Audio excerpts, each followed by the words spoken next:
Good morning. I'm Tom Long, and today we're going to answer the question, who was the greatest evangelist of all time? When I was a teenager, I used to play the guitar and sing at a little coffee house on the campus because I grew up in a college town.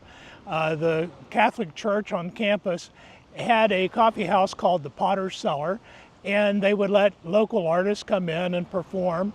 And if you came in and performed, they would provide everybody at your table, all your friends who came to listen to you, they would provide them with free tacos. So needless to say, the place was always packed, and my friends didn't really care whether I had talent or not. The tacos were good. And another one of my classmates used to go, Raina Collins, who actually had talent and later on even had a little PBS show on how to play the dulcimer. So she was good, and she could sing as well. But all of that aside, that little coffee house would get packed with all of these people in the kitchen making tacos, and then you'd be under the lights on the stage and it would get hot. And so between sets one night, I walked out into the parking lot, and it was one of those clear nights that just doesn't come along that often. And when I looked up at the sky, it was full of stars, just sparkling down from one end of the horizon to the other end. And as I looked at that, a change occurred in my mind and in my heart, because up until that moment, I had not believed that there was such a thing as God.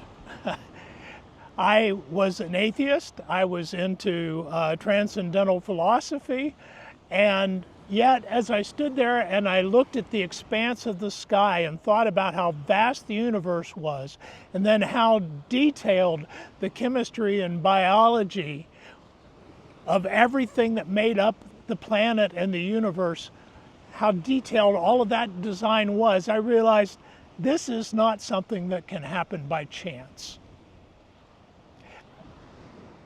It doesn't take more than a rudimentary understanding of probability to realize that everything that I was looking at, everything that I appreciated, all of the nature that absorbed so much of my attention in those days, all of that had been designed. And so at that moment, I went from being an atheist to being a theist. So today, as we go for a walk, let's think about how those two things fit together. The question, who was the greatest evangelist of all time? And my experience of being converted from an atheist into a theist. And let's see what the Bible might have to say about that experience. On the 17th Sunday after Pentecost, please join me in considering the words of David in Psalm 19. The heavens declare the glory of God. The skies proclaim the work of his hands. Day after day they pour forth speech. Night after night they reveal knowledge. They have no speech, they use no words. No sound is heard from them, yet their voice goes out into all the earth, their words to the ends of the world. So let's just stop there for a second and consider what David is telling us. What do the heavens declare? What do the skies proclaim? What knowledge do they reveal? The Apostle Paul, much later, would write in Romans chapter 1, verses 19 and 20, since what may be known about God is plain to them because God has made it plain to them.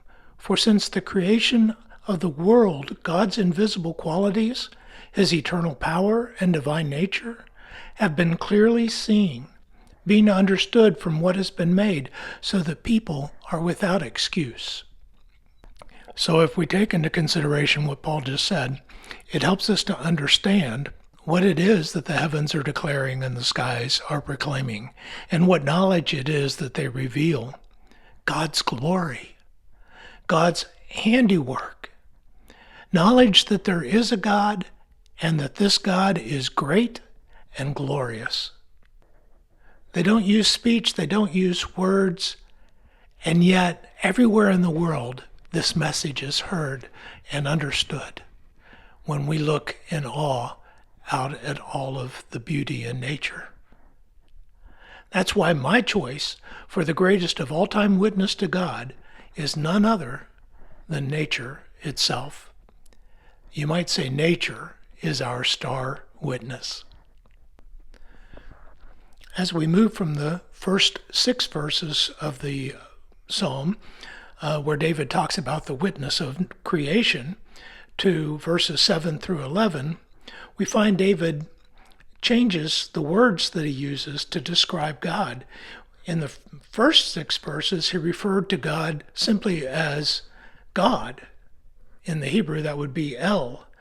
But as he transitions to speaking of God's word, beginning in verse 7, where he says, "The law of the Lord is perfect, refreshing the soul. The statutes of the Lord are trustworthy," and so on. He keeps referring to the Lord, the Lord, the Lord.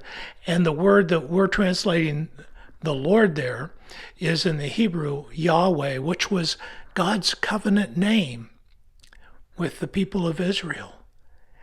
So now we are not just talking about the Creator God, but we're talking about the covenant God.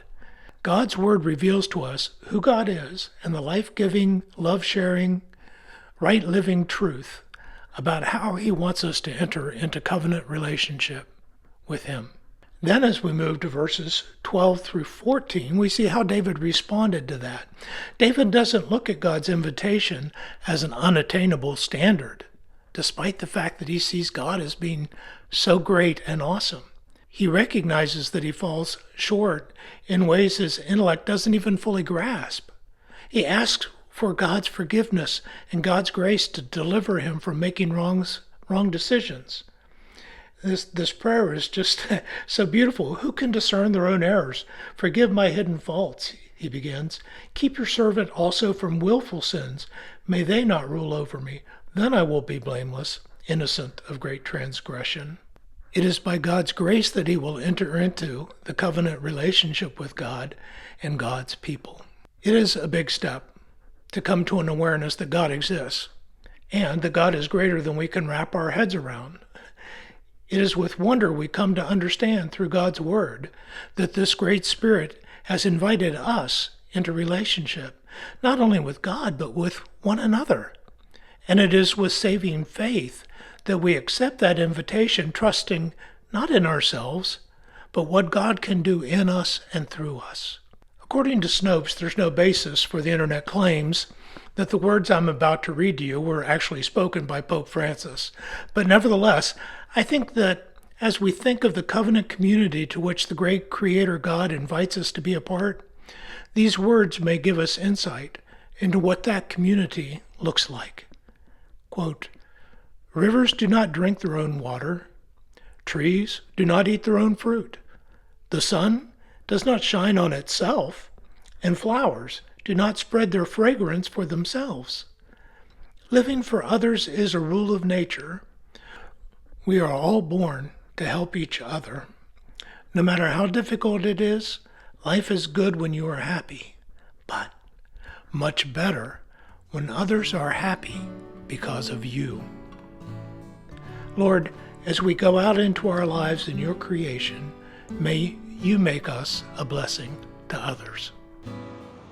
I want to respond with all of the awe, all of the worship, all of the allegiance and commitment that I'm capable of. And the good news is I can do even better than that because God gives me grace to grow in my service and worship of him. Join me on my journey, and we'll see you next week for another Island Meditation.